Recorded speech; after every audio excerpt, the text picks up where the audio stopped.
Conservative media done right. You're listening to the SHR Media Network.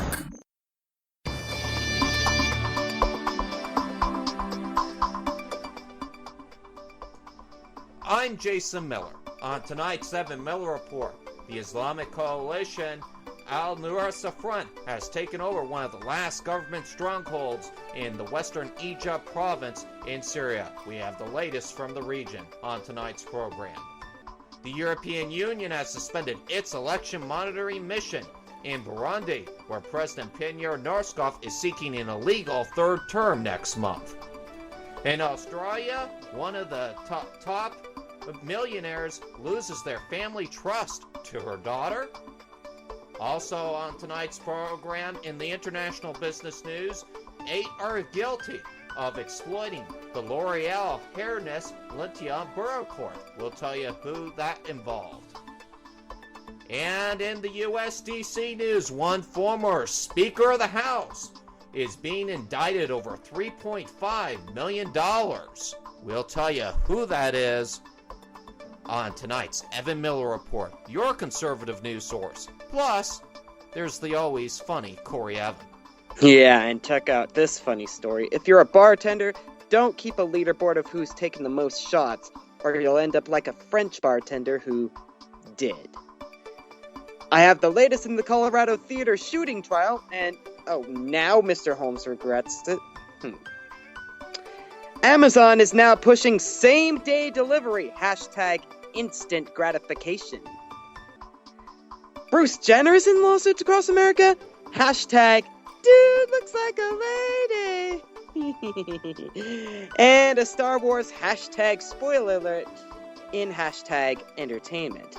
That's all coming up in this edition of at EM Radio Report, starting #now.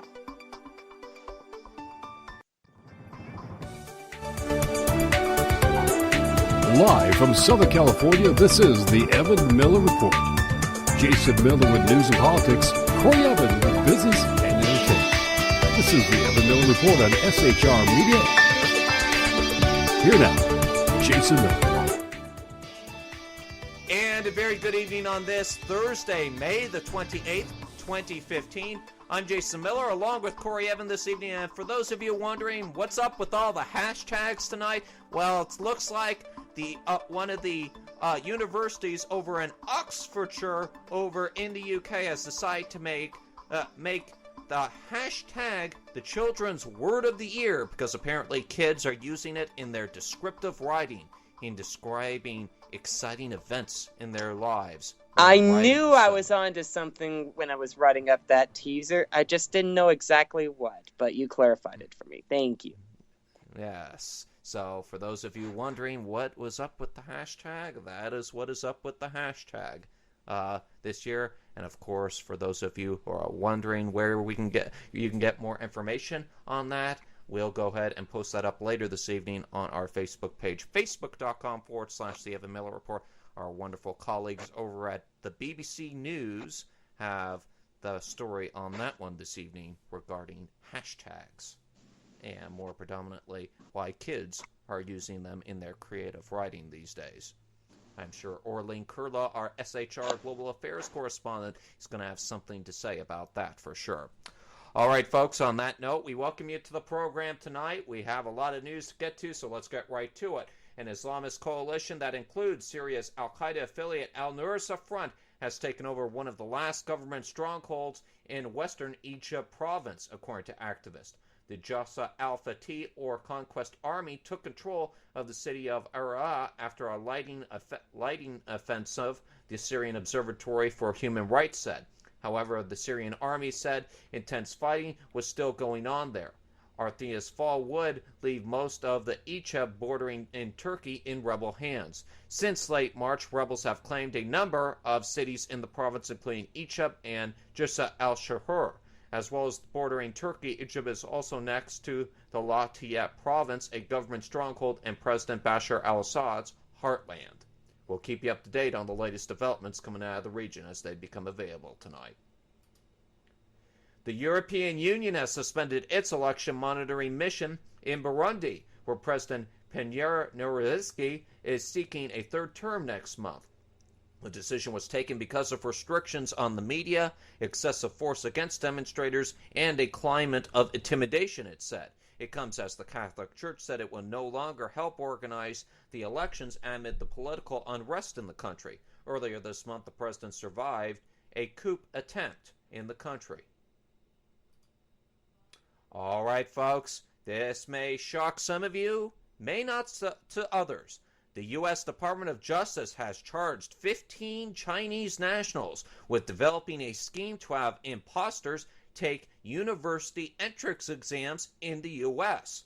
Prosecutors said suspects used fake passports to trick administrators into allowing people other than the legitimate test takers to sit the exams. The scheme took place between years 2011 and 2015, mostly in the western state of Pennsylvania. Those charged could face up to 20 years in prison if convicted. The defendants, both male and female, range in age from 19 to 26 and are currently living in several cities, including Blacksburg, Virginia, and Boston, Massachusetts, where major universities are located, according to Reuters and ITN. The counterfeit test takes SAT test for a major university exam in the U.S., as well as the test of English as a foreign language, and the graduate records examination, also known as the GRE, the Justice Department said. The scheme's beneficiaries fraudulently obtained admissions to the American institutions of higher education, said U.S. Attorney for the Western District of Pennsylvania, David Hickerton. The prosecutor said that the students also cheated student visa requirements by using counterfeit Chinese passports.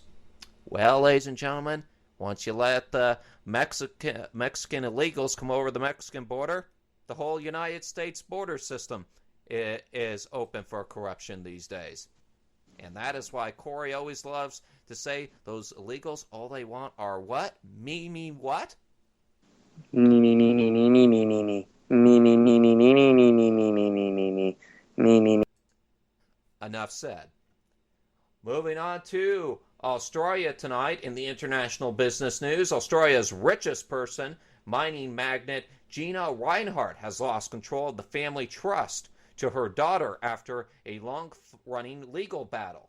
The New South Wales Supreme Court in Australia gave Bianca Rinehart control of the trust. It was set up by her grandfather and is worth more than $3.1 billion. Miss Rinehart's children, John Hancock and Bianca Rinehart, lodged the legal action against their mother back in the year 2011. They said she acted deceitfully in her dealings with the trust. Their sister, Hope Rinehart Welker, lodged the suit with them, but then later dropped out. A four-child Gina has sided with their mother, saying that the case filed by her siblings was motivated entirely by greed. Justice Paul Brenton found that Bianca, 38, was better suited than any of the alternatives to administer the trust under the circumstances. He then ordered Miss Rinehart to hand over trust documents to Bianca. Interesting story in the international business news. Who would ever thought we'd be talking about a catfight between a mother and a daughter? Sounds interesting. We'll post that the full story up on Facebook.com/The Evan Miller Report. Meanwhile, a French court has found 8 people guilty of exploiting 92-year-old L'Oreal Ernest Leon Bentecourt, one of the world's richest people. Among those convicted was photographer Francis Marine Boehner, given 3 years in prison in order to pay $170 million in damages. But a former ally of ex-President Nicolas Sarkozy was acquitted. The verdict brings to an end a long-running case that began with a feud between Miss Bettencourt and her daughter. In 2007, Frances Bettencourt Myers filed charges against Boehner, who had become a close companion of her mother. She even made him her sole heir, although this was later revoked. At that time, Miss Bettencourt said she was a free woman and her daughter would just have to accept it. Miss Bettencourt Myers said her mother's medical records later revealed she suffers from dementia and Alzheimer's disease, was being exploited by Boehner. The court agreed, the president of the hearing in Bordeaux, that Boehner had a real moral and psychological hold on Miss Bettencourt. All right, folks, I'll be back in a couple minutes with Prime Minister David Cameron going around Europe promoting his plan to either drop out of the EU or to renegotiate the UK's membership tonight. Also, remember those 3 Syrian schoolgirls? Well, they've contacted their families. We'll have the latest in that. Plus, why holes in Swiss cheese are disappearing. But first, Corey Evan with some of the international headlines of the day. Corey? That cheese would just not be the same without the holes, I tell you. Anyway, a French bartender who serves a lot of wine with that cheese has been convicted of manslaughter after 56 shots of alcohol killing him. This according to stuff.co.nz, obviously out of New Zealand. Giles Creepin admits that he made a mistake by displaying the shots record on a notice board in the starter bar. He will serve a 4-month prison sentence and is banned from working in bars for a year. The 56-year-old Renaud Prudhomme broke the shots record in the Clermont-Ferrand bar, drinking 56 shots in one sitting. This included 30 shooters, a straight shot of spirits or a hard mix, in just under a minute. Each shooter included between 20 and 40 milliliters of hard alcohol, meaning Prudhomme drank at least a liter of spirits. Creepin told Prudhomme only 12 to go as he neared the bar's existing record of 55. Double nickels. Anyway, Prudhomme was carried home by his daughter and friends. Emergency services were called and he died in hospital the following day. Creepin's lawyer, Renaud Portejoie, called for the case to be thrown out. He's appealing the ruling. Portejoie said that the dead man's daughter had pushed him to break the record. He also noted alcohol abuse and respiratory problems. Antoine Portal, a lawyer for the daughter, said his client was not at the bar at the time of the competition. He said his client was relieved by the decision. Quote, "It is not known whether he would still be alive if he had not drunk the last 12 shots, but by making down those last shots, he was left with no chance," Mr. Portal told the French local. Yeah, that's just disgusting to hear that, I think. Yeah, moving on, because we all know that alcohol is the cause of, and often seen as the solution to, many of society's problems. Banks closed early. Mobile phone operators warned that they were close to pulling the plug on cell phone and internet networks, and thousands queued expectantly outside closed gas stations as a fuel shortage crippled the continent's leading oil producer this week, according to the Toronto Star. This is all out of Lagos, Nigeria. Aboard one of the few flights still running from the capital Abuja to Lagos, Lottie Thompson blamed decades of incompetence and corruption for Nigeria's fuel crisis. Thompson, founder of Living Waters Unlimited Church in Lagos, said, quote, "It goes to many accumulated years of waste, lack of direction, lack of discipline." Others on the flight laid the blame squarely on President Johnson, who leaves office Friday. President-elect Muhammadu Buhari couldn't have had a worse build-up to his inauguration as head of Africa's most populous nation and leading economy. Despite pumping some 2 million barrels of oil a day, fuel shortages aren't uncommon in Nigeria, but few remember one quite as bad and at such critical a moment. Buhari's All Progressives Congress Party didn't hold back in pointing the finger, accusing Jonathan's outgoing Democratic Party of sabotaging the handover. A deal was struck to end the fuel crisis on Monday. Preventing further shortages will be one of 72-year-old Buhari's first tasks when he moves into the presidential villa in Abuja. Oh, man. And Jay, before I send it to you, I'll note that this recent crisis, which dates back to before the March 28th elections, is in part due to Nigeria's need to import most of its fuel because of a lack of functioning refineries. That's just an unfortunate situation for them, and it just goes to show you how lackluster their economy can be. Certainly a disturbing situation over in Nigeria. Over in Nigeria, it's a real tough situation when it comes to Boko Haram, and now this fuel shortage not certainly helping those citizens over there of Nigeria. Thank you very much, Corey Evan, with some of the other international headlines making news today. Thank you very much for that.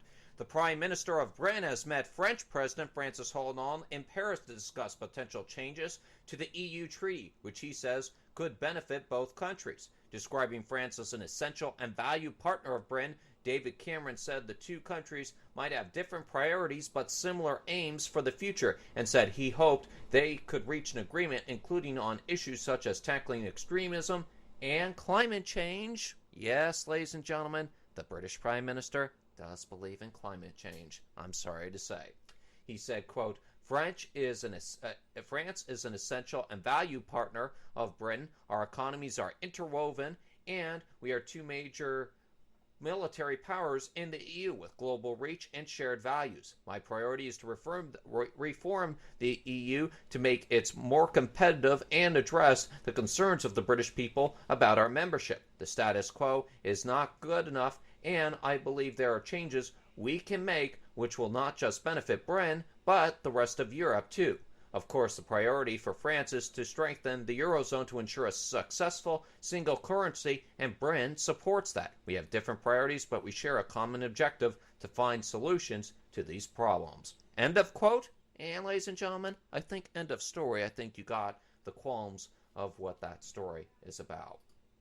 On to other UK news. In our UK news brief this evening, 3 schoolgirls from London who are feared to have joined Daesh in Syria have made contact with their families. This coming from their lawyer. You may remember Shamil Begim and Abid Abiz, both 15, and Kadiz Shadi, 16, who flew from London to Istanbul on February the 17th of this year. Tasneem Aji, who represents their families, told BBC News 24 that they had been in contact to say they were safe and they were no longer together as a trio. 2 of the girls made contact by internet and one by phone. It comes as British television broadcaster Sky News interviewed a woman who claimed she met and looked after and taught at the Bethnal Green Academy where schoolgirls when they arrived in Syria in February. Sky News also says that the 22-year-old woman who calls herself Uma Ashemi recently defected from the likes of Daesh or Islamic State, where she was a senior female commander. The broadcaster also said the woman confirmed that Daesh planned to send foreign recruits back to their countries they came from to carry out attacks. But she said she believed the girls would not return home to Britain and might die in Syria or Iraq.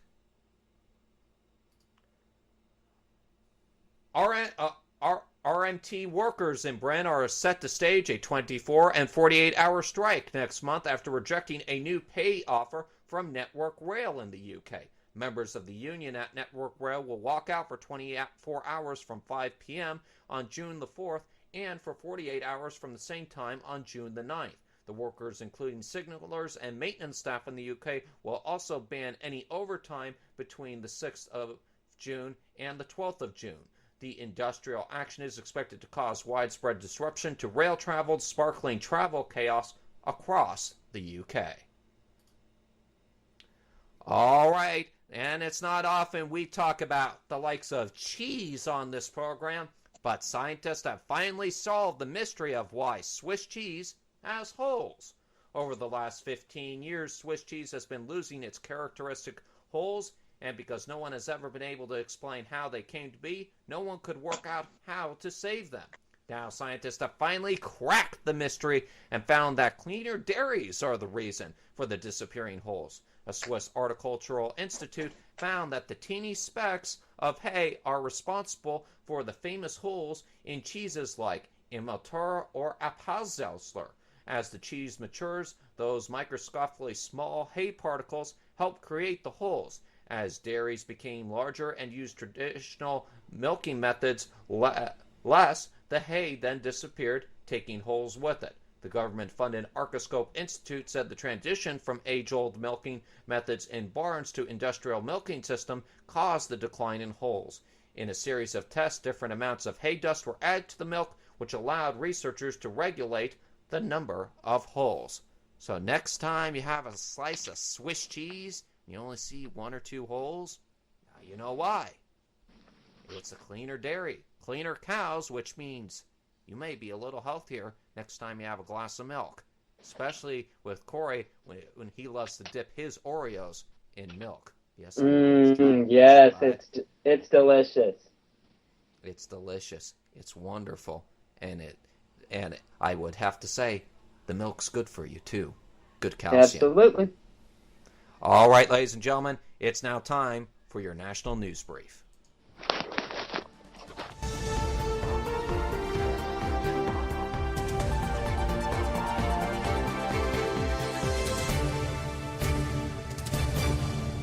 And following up on a story I brought you yesterday, soccer's world governing body will hold a presidential election tomorrow, 2 days after a group of its leading officials were charged with corruption. Its headquarters were raided, and the governments of 2 countries announced they were investigating more allegations of bribery. And I put this in the national news because it does involve good old America. But when the voting members of FIFA cast their ballots tomorrow, it most likely will be as if nothing happened this week. Sepp Blatter, the publicly embattled leader seeking a 5th term as FIFA president, shows no signs of political damage. Despite a new round of allegations of widespread bribery by some of his top lieutenants, 11 of whom have been provisionally suspended from soccer, Mr. Blatter is expected to handily defeat his only challenger. Today, his first public comment since the scandal became public came out, and he used a speech opening FIFA's annual conference today to deflect responsibility for FIFA's problems and at the same time suggest he was a man willing and capable of solving them, aka hashtag me.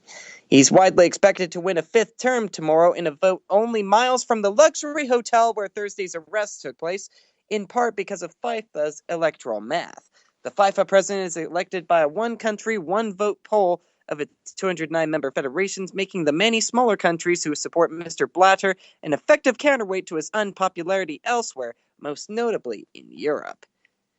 His speech in the Zurich theater today came amid global criticism and support of his leadership. In Russia and Brazil, top officials suggested the U.S. investigators had sought the arrests to increase American influence in soccer. Jonesing for a World Cup? I gather you are. But at any rate, on to more pertinent matters involving James Holmes.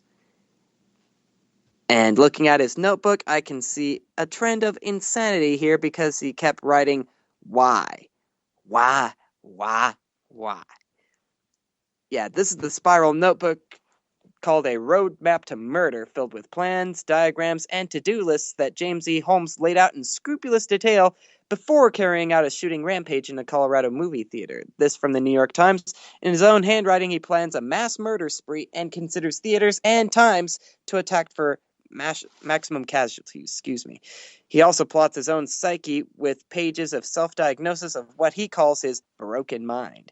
As his murder trial enters its 2nd month, this notebook has become a Rorschach test of the thoughts of Mr. Holmes, the neuroscience graduate student who killed 12 people in one of the country's worst mass shootings in recent years. Prosecutors say that he was sane and methodical, planning his actions with murderous intent. Defense lawyers who have entered his plea of not guilty by reason of insanity say his writing brims with a whole lot of crazy delusions about death, human worth, and negative infinity that were the product of a profoundly diseased mind.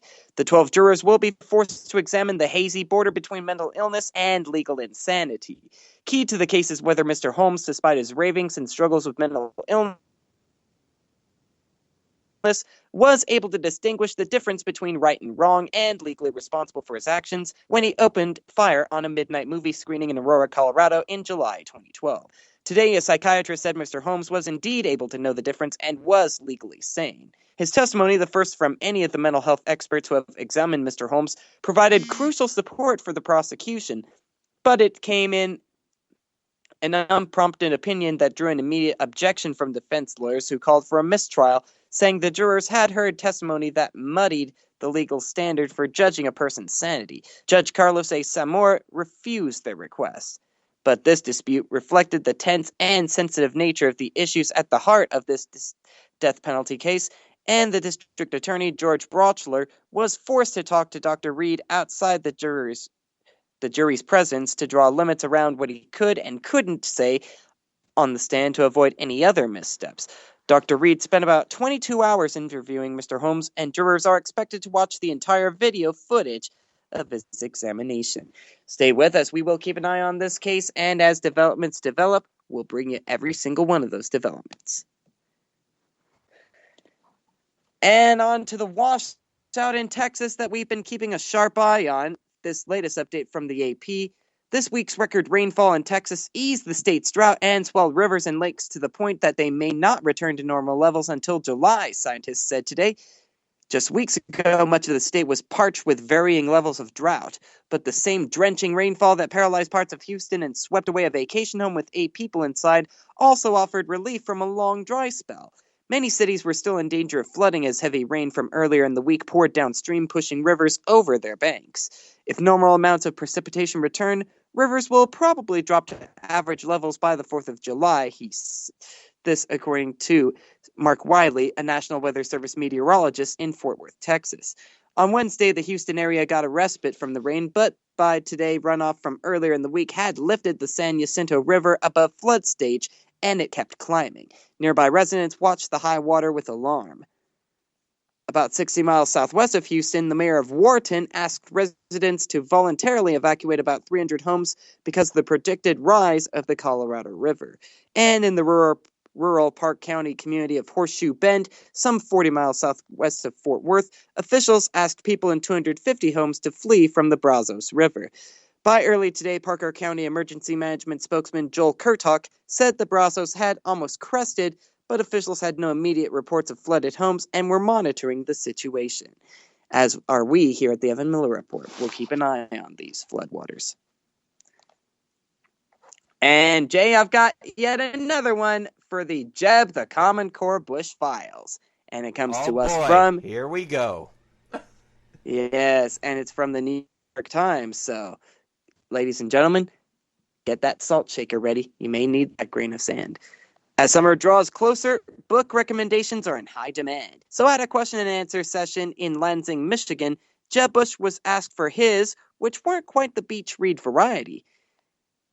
Mr. Bush told a group of employees of Emergent Biosolutions, well, currently I'm reading Paul's letters. He added, if you want to get your life kind of centered, that would probably be the best book ever written. Now, if you don't like that and you want to be depressed about things, he continued to some laughs. Charles Murray has written a book called Coming Apart, which is a very tough book.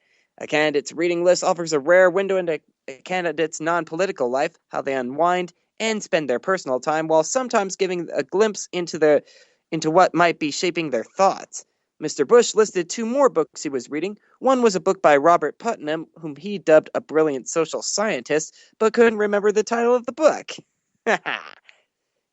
Though indeed. Other than that it dealt with the lack of social and economic mobility in the country and was very nerdy. The next was a book that got him a little more excited. It was about a mass murder within a mile away of this extraordinary World's Fair, as members of the audience nodded in acknowledgement of the book, Devil in the White City by Eric Larson.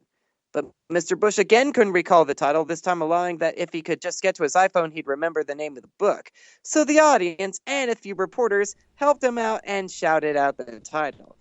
Devil in the White City, right? Spectacular Bush. Thank you, Mr. Bush told the crowd before adding, don't ask me what movies I've seen because I haven't seen any. Yeah, God. Obviously he hasn't because... If his knowledge in literature is bad, I can only imagine what his knowledge in Hollywood is. See? And that is why, ladies and gentlemen, Jeb the Common Core Bush does not qualify to be your next president of the United States. Enough said in this last report. Yeah, he's about as dumb as his brother George could be sometimes. I mean, you've heard a lot of the things George Bush has said, like in his description of the freedoms that gynecologists should have, I guess. I forget the entirety of the speech, but I'll send you a little video later, Jay. I believe it's called George Bush-isms, and I'll let you post that up to remind people at home what could happen if we elect another Bush, which historically has not turned out for the best, has it, Jay? No, certainly has not, Corey. All right, that's Corey Evan. He has some of the big national stories tonight. All right, folks, we have to take an ad break here at this particular time. When we return this evening,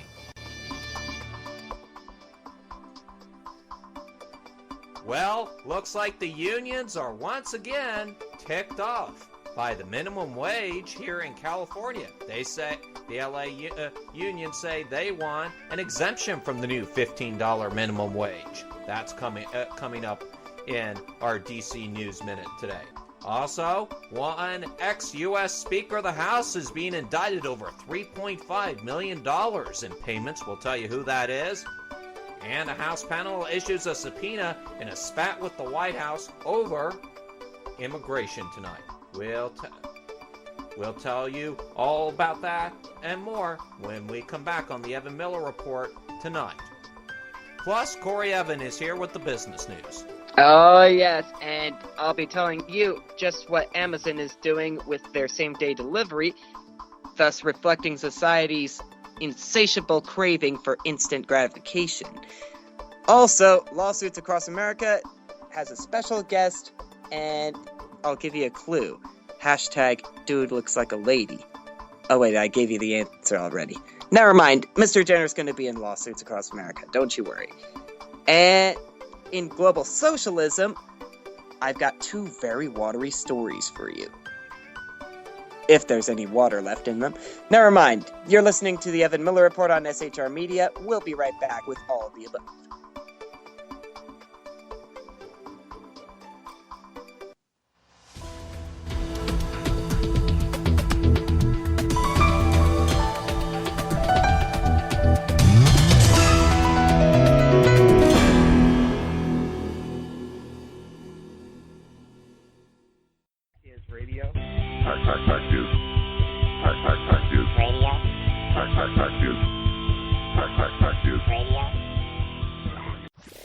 Conservative media done right. You're listening to the SHR Media Network. How you doing? John Grant here. When I'm not slaving over a hot microphone on the 405radio.com Saturdays at 10 a.m. Eastern, I check out Sean and Clint here at Sackheads Radio. We all appreciate the best political bloggers, writers, and commentators. We either get them on our shows or we make fun of them, as it should be. So check us out live Saturdays at 10 a.m. Eastern or forever on the podcasts on the 405radio.com. This is Tammy Jackson, inviting you to join me on the Tammy Jackson Show every Tuesday night at 7 p.m. Pacific on the 405radio.com. Put down that remote and tune into the show that covers politics, guns and the Second Amendment, religious liberties, sanctity of life, the military, and more. I host newsworthy guests and work hard to be a conservative radio show that's not like all the others. So save Tuesday nights at 7 p.m. Pacific for me, Tammy Jackson, on the 405media.com.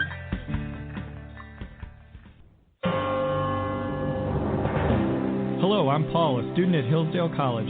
Here is my professor, Dr. Larry Arnn, on the separation of church and state. America's founders believed in the separation of church and state, in that the country was not to have an official religion or an official sect. But that did not mean that government was to be hostile to religion, or even indifferent to religion, as many today argue. In fact, America's founding document, the Declaration of Independence, includes both a reference to God as the author of the laws of nature and a confident assertion that human beings are endowed by their Creator with certain inalienable rights. Far from being hostile or indifferent to religion, America's founders understood the theology of the Declaration to be an essential part of the education of citizens. This Constitution Minute was brought to you by Hillsdale College. To join the national conversation on the Constitution, go to constitutionminute.org.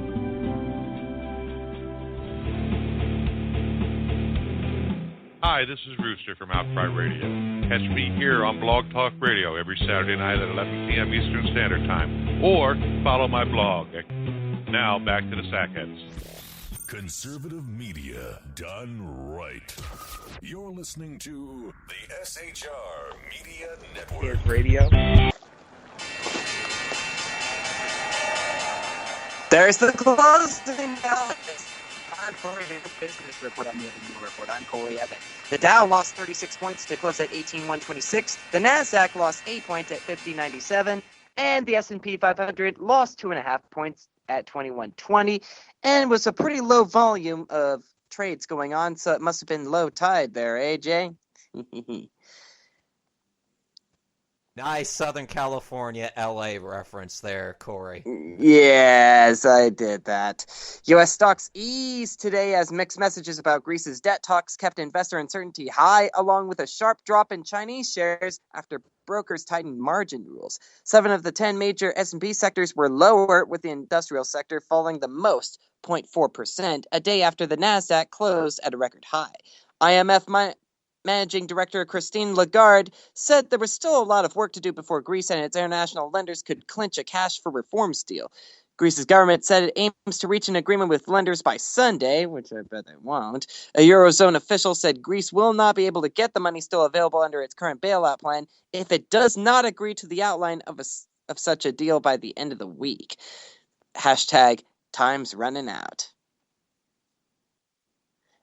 Moving on. Former Lehman Brothers chief Dick Fuld spoke publicly for the first time on Thursday, in part to pave the way for the summer's relaunch of the National Stock Exchange, which Fuld part owns. The former Lehman chief took to a Manhattan hotel stage today because he's working on several higher-profile projects that could soon thrust him into the limelight, including the exchange's relaunch later this summer. This according to David Carlin, Fuld's business partner, to USA Today. Fuld is part owner of the 130-year-old Electronic National Stock Exchange, which handled only roughly 13 million shares, a minuscule 0.2% of all U.S. stock trading, before it shuttered last year. Fuld's new firm, Matrix Advisors, is not a shareholder, but it worked on the sale to new owners in a deal that closed in February, Carlin said. Fuld has not spoken publicly since his 158-year-old brokerage and investment bank collapsed under a mountain of risky assets in 2008. And Fuld was called to testify before Congress and called a villain.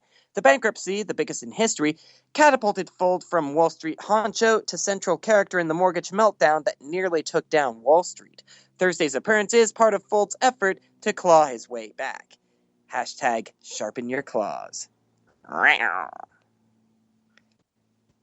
And this one from Wired.com, and it has something to do with the likes of Amazon. If that wire is working. Testing, 1, 2, 3, and go. The battle to win same-day delivery has raged for years, but Amazon has remained a relatively quiet player. Until now. Today, the company unveiled free same-day delivery for members of its widely popular Prime service in 14 U.S. metro areas. The new service is a more limited version of Prime's trademark free 2-day shipping. A mere 1 million items are available for same-day delivery as opposed to the 20 million eligible for standard issue Prime. To qualify for perks, orders must be placed before noon and total at least $. While Amazon has offered experimental versions of same-day delivery for years, it's waited to offer such a service widely until it had built up its logistics infrastructure to make same-day scale, aka drones. The company has spent massive amounts of money over the past several years to build huge fulfillment centers near major metro areas. That spending took a huge chunk out of the company's bottom line, but the gamble was that the speed it would gain to allow for same-day deliveries would put it way ahead of both its online and offline competitors. Now, assuming the service works, Amazon appears to be well ahead of rivals both large and small. Both Google and eBay have taken stabs at same-day delivery, but neither has a physical infrastructure for handling inventory at scale, relying instead on local chain stores to fulfill orders. Walmart's also experimented with same-day, but it remains primarily a brick-and-mortar business. So the question for Amazon is whether it's really figured out how to make the same-day delivery pay. Last December, the company rolled out a smaller service called Prime Now, which delivered 25,000 daily essentials to a Prime customer's door within an hour for a $7.99 fee. Prime Fresh, meanwhile, offered same-day delivery for groceries, but for a much higher annual membership fee. In short, ladies and gentlemen, even if they offer me a free trial membership, I think I'm still going to find in favor of the local brick-and-mortar groceries. Just saying, Jay.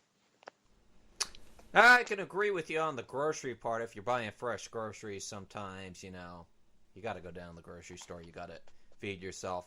And not to say that the local Safeway joint don't do store delivery, but then you look at how much it costs just to deliver the groceries, and sometimes they don't have the variety on the website like the variety they have in the store. So sometimes going to the old grocery store to shop, sometimes the best thing to do. Though when it yes, call us. Oh, go ahead.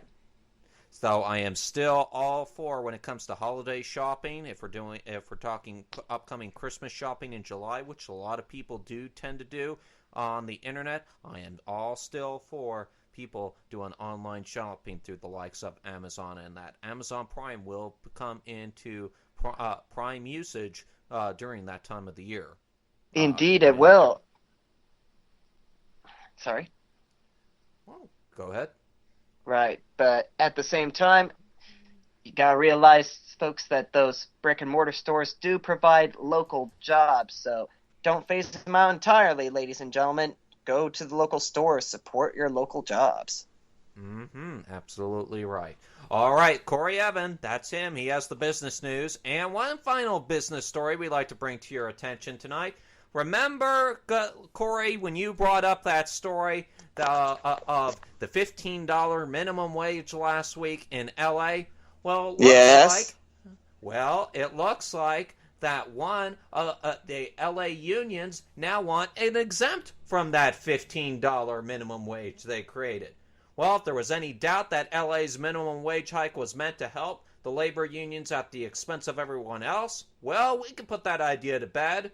According to the LA Times, labor leaders who are among the strongest supporters of that citywide minimum wage increase approved last week by the Los Angeles City Council, and as Corey Evan reported last week, are advocating last-minute changes to the law that could create an exemption for companies with unionized workforces. You may remember this might have happened when Obamacare was passed. Back to the story, though. Rusty Hicks, who heads the County Federation of Labor and helps lead the Raise the Wage coalition, said Tuesday night that companies with workers represented by unions should have leeway to negotiate a wage below that mandated by the law.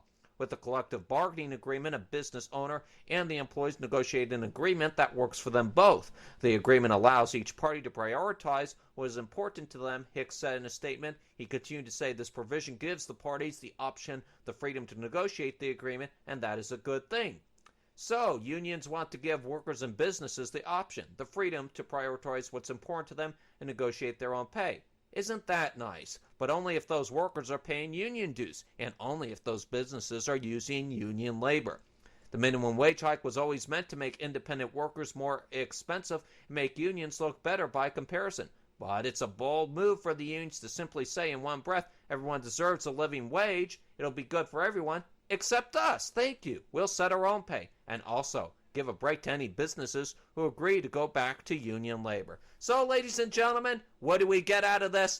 The unions are a bunch of hypocrites. They want to protect your wages, but still, they don't want to protect their own workers, and at the same time, keep you below the poverty line. Ladies and gentlemen, that is the Evan Miller Report's quote of the night. Wow. Yeah, I can't say it better than that, ladies and gentlemen. The unions are a bunch of hypocrites.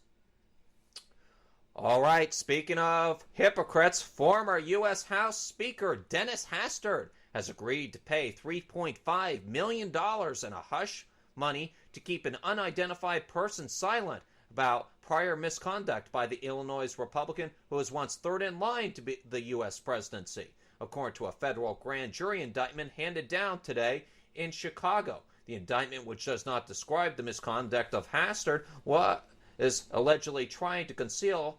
It charges the 73-year-old with one count of evading bank regulations as he withdrew tens of thousands of dollars at a time to make the payments. He is also charged with one count of lying to the FBI about the reason for the unusual bank withdrawals. Each count of the indictment carries a maximum penalty of 5 years in prison and a $250,000 fine. According to the AP, who left a phone message seeking comment with a person at Hastert's Washington, D.C. office, it was not immediately returned. Hastert did not immediately return a message left on his cell phone, also seeking comment, or responded to an email. Hastert withdrew a total of about $1.7 million in cash from various bank accounts in the year 2010 to the year 2014, and then provided it to a person identified in the indictment only as Individual A. Hastert then allegedly agreed to pay the person $3.5 million, but never apparently paid that full amount. The indictment notes Hastert was a high school teacher and coach from the years 1965 to 1981 in suburban Yorkville, about 50 miles west of Chicago, Illinois, while the indictment says individual A has been a resident of Yorkville and has known Hastert most of his life. It doesn't describe their relationship. We'll keep you up to date on the latest on this story as it becomes available. A U.S. judge on Thursday blasted the Obama administration's motion to dismiss a lawsuit brought by GOP Republicans in the House of Representatives over the implementation of the Democratic president's signature health care law. Republicans in the House filed that lawsuit in November of last year, saying administration officials unlawfully bypassed Congress, an issue are executive changes authorizing Treasury payments to healthcare insurers without the funding being agreed by Congress, and delaying implementation of the law's employer mandate, which required employers with more than 50 employees to provide health care coverage. U.S. District Attorney Rosemary Collyer, appointed by the Obama predecessor George W. Bush, President George W. Bush, I should state, repeatedly interrupted U.S. Justice Department lawyer Joe McLevin during the hearing in the U.S. District Court for the District of Columbia. And we'll keep you up to date on that story. And due to time, ladies and gentlemen, we're not going to be able to bring you that subpoena story tonight, so we'll post that up on our Facebook page, facebook.com/The Evan Miller Report, for your reading pleasure tonight. And that, by the way, that subpoena does not have to do with immigration. It has to do with a military base in Georgia. So my apologies for misquoting that in the last teaser before our last break. Finally, wrapping up the D.C. news, 5 White House hopefuls are tied atop the Republican nomination race for president, according to a national poll released today, making it anyone's guess who will battle the Democratic nominee Hillary Clinton in 2016. The leading quintet, who includes former Florida Governor Jeb the Common Core Bush, as Corey Evan referenced earlier, who has yet to declare his candidacy, and Senator Marco Rubio were clustered at a 10% support each, with none beating the earlier frontrunner Clinton in head-to-head matchups. Also bunched at the top, according to the Quinnipiac University Polling Institute, are 3 arch-conservatives: Wisconsin Governor Scott Walker, former Arkansas Governor and supporter of Common Core Mike Huckabee, and retired neosurgeon and questionable gun rights record Ben Carson. Libertarian-leaning Senator Rand Paul trailed by 7%, while Senator Ted Cruz, also a supporter of Common Core, claimed 6%, and business magnate Donald Trump was at 5%. And that's your D.C. news tonight. And ladies and gentlemen, I know we were supposed to bring you tonight's global socialism, but due to time, we're not going to be able to bring that to you. But we're going to post those stories up that include Nebraska ending their ban on driver's licenses for illegal immigrant children. Plus, Corey Evan will be sending me along his global socialism stories, and those will be posted up as well. On that note, ladies and gentlemen, it is now time for tonight's Lawsuits Across America. And now it's time for Lawsuits Across America. The cases are real. All rise for the Honorable Corey Evan. Thank you as always, ladies and gentlemen. Hurry up and sit on down. Let's do this thing. Lawsuits is now in session. First item on the docket, Bruce Jenner does not owe any money to the adult stepchildren of a woman who was killed in a multi-car crash in Malibu after Jenner's vehicle rear-ended her, according to a court filing from his attorney. This from the LA Times. In response to the wrongful death lawsuit filed by the stepchildren of wealthy philanthropist Kim Howe, Jenner's authority claimed last week that Howe's stepdaughter and stepson aren't entitled to damages because of their financial independence. Oh, great. The lawsuit also accuses the Olympian of negligence. William Howe and Dana Redmond, Howe's stepchildren, say Jenner is responsible for causing her death and damage to her effects, according to the lawsuit filed in LA County Superior Court. They said they have suffered enormous damages and losses. Jenner violated the rules of the road and was negligent, careless, and reckless, according to the lawsuit. Well, if you're going to make those claims, you got to explain how he was negligent, how he was careless, and how he was reckless. The lawsuit alleges Jenner violated the basic speed law, a California vehicle code section designed to protect their stepmother and other drivers. I'm going to wait for clarification on that one. Her stepchildren say Howe was acting with caution, attention, and care and did not in any way contribute to or cause the crash. Her children say they have lost love and affection as a result of her death. They incurred bills and have had to pay for damages according to the lawsuit. They are seeking unspecified damages. Oh, brother. Claiming that he was negligent, that their mother did absolutely nothing wrong. If you gotta make these claims, you gotta prove it. It's baloney. It doesn't make any sense. Yeah, exactly. And next up from Cleveland.com, this one out of a hospital, believe it or not, if it'll work. There we go. Attorney Christopher DeVito filed a lawsuit today against a slew of defendants seeking to keep Lakewood Hospital in Lakewood, Ohio open until at least 2026 and $400 million in damages. The money would be awarded to the city, DeVito said. 5 individuals, including former city councilman Ed Graham. If I'm having a little bit of trouble with my server here. All right, Corey, I've been having a couple technical issues. Hopefully we can work that out. And I think, Corey, at this point, we'll just declare tonight's the Lawsuits Across America case dismissed. Yes, I think that's a good idea, because I'm sure the Lakewood Hospital Association, the Safe Lakewood Hospital Association, would love to debate this some more, but unfortunately we've got to get right on over to entertainment, and I've got a little bit of a spoiler alert for you, ladies and gentlemen, so this is the one time I think Jay will be okay if you tune away from the program, because, well, some folks like to wait until they get to the movie theater to find out what happens next. This from eonline.com, and it's all about, let me just hit that button there. Alberto E. Rodriguez's, oh wait, wrong line, there we are. Details have finally been revealed about Andy Serkis's character, that's the name I was looking for, and just a precious few. Info about the new film, the first of a third trilogy, has been released gradually since the movies were announced 2 years ago. The new Star Wars features several returning stars such as Harrison Ford, and a lot of newbies including Girls' Adam Driver. Few details about their roles have already been revealed, while Serkis's was kept under wraps until now. Today, StarWars.com published an interview with famed photographer Annie Leibovitz, who photographed members of the cast in costume on the set earlier this year for Vanity Fair. Pics of other actors were published several weeks ago. The Star Wars website's post features a never-before-seen photo from the shoot, showing Serkis wearing a motion capture suit and sporting tracking dots on his face, which bears a piercing, stormy expression. The website reported that he is playing a character called Supreme Leader Snoke. As for what he actually looks like, well, the mystery remains. No further details were offered, but judging by how he has to wear a chroma key suit, this has to be one of those very detail-intensive characters, and I'm sure his background is just as detailed. His story, I mean to say. And Jay, guess who is stepping out to join our house? That's what I mean to say. Who that? Take a guess. Oh, Bob Saget! He's already in there. Lori Loughlin revealed on Good Morning Asinine. Yes, it is Lori Loughlin.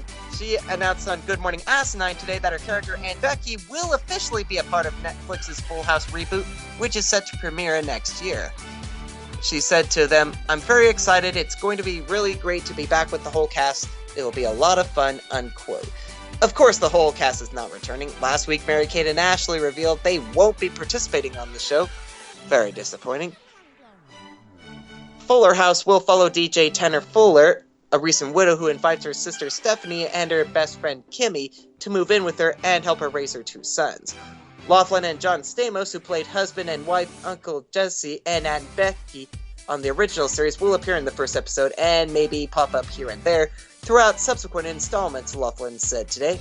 Fuller House will get underway with a 1-hour reunion special followed by 13 original episodes.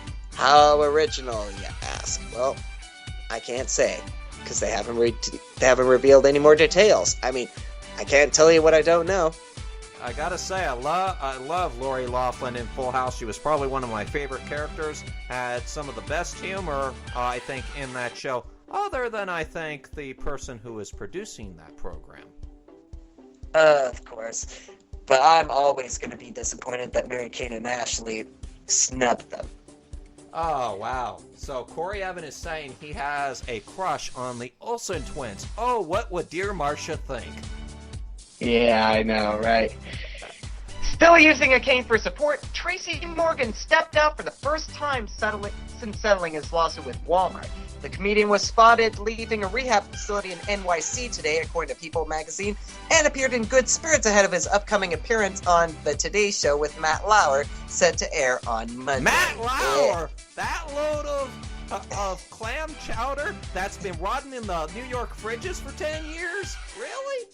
Yeah, I know. I think he's more New England-style clam chowder than Manhattan, even though he's taping in Manhattan, so you can tell how out of place Matt Lauer is these days. The interview will be the former 30 Rock star's first time back on TV after being severely injured in a deadly bus crash last June. And yesterday, as you know, Morgan reached an undisclosed settlement with the retailer stemming from injuries he sustained in the crash. After the accident, comedian's lawyer Benedict Morelli said he was unsure if his client would ever be the Tracy Morgan he once was. Well, let's hope that he is, because the world does not need any more downers. And on that note, that is your Entertainment Report. I hope to entertain you again tomorrow. Until then, I'm Corey Evan. Take it away, Jay.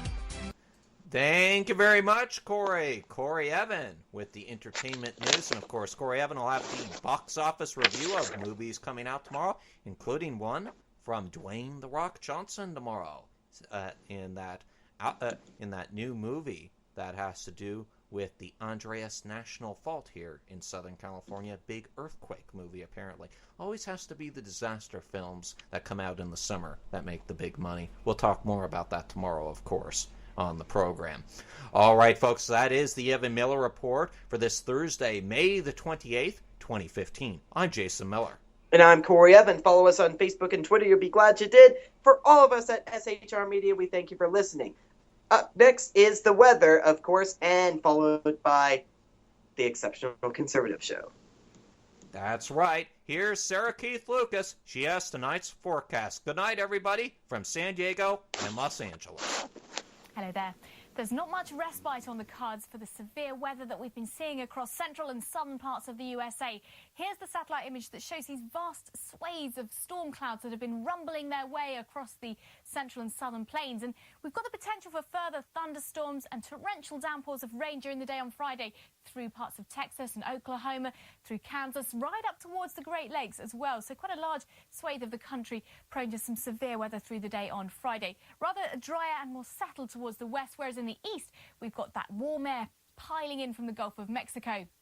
Across British Columbia, then, we're likely to see some scattered showers through the day on a Friday. But as we cross the border into the US for parts of Oregon and Washington State as well, dry with some sunshine and dry weather in the forecast for California. So no drought-relieving rainfall here.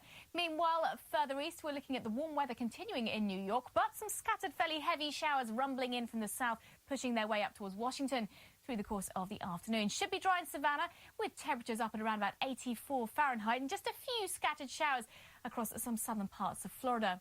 Now, here's the outlook in the east. We're going to be seeing a fairly unsettled weekend. Heavy showers and thunderstorms rolling through and a dip in the temperatures for most of the cities towards the eastern seaboard. Further west, meanwhile, lots of dry weather on the cards, sunshine and warming up too in Los Angeles, some rain in Portland by Sunday.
Conservative media done right.